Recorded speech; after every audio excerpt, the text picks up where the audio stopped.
So today we are trying Velvet Dusk Glam makeup look, and yeah, guys, I want to tell you already, it's my own creation. So I don't know how you like it or not, but I think it's really good. I mean, in my opinion. Firstly, I already applied foundation.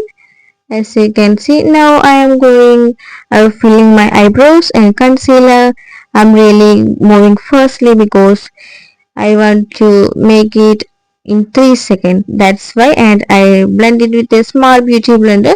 Now I am contouring my nose with the eyeshadow palette because I don't have the contour palette. So I am using a dark or yeah light, a kind of mixed brown shade. And now I am applying a concealer on my nose to highlight my nose even more. Then I am applying eyeshadow brown, pink, that the shade what I used. Now I am moving to eyeliner, and here guys, in my eyes I used orange and pink, light pink eyeshadow. That's why it's like that. And now I am using a dark eyeshadow to make it look like a smoky eyes.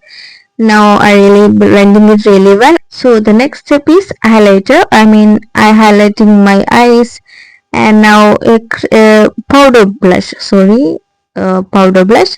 And now we are moving to lipstick. I'm using a kind of light shade to line my lips. Hey guys, I'm not that crazy. I don't have the colors of lip liner, so I have less lip liners. Now I am blending with the brush. Now I am applying a red lipstick. As you can see, I am blending it with the makeup brush. As you can see guys, I really like it. And now I'm highlighting my lips, nose, cheeks. You can see it. I don't know if you understand what I'm saying. Now I'm contouring my cheeks with the same eyeshadow I used before, and also I contouring my the side, the the jawline with a cream contour. Now I applying a mascara. As you can see, I don't know really guys, it's really hard to say. Guys, I really like this makeup because mainly the eye look. So that's all for today. If you like my videos, like, subscribe, share. Thank you for watching.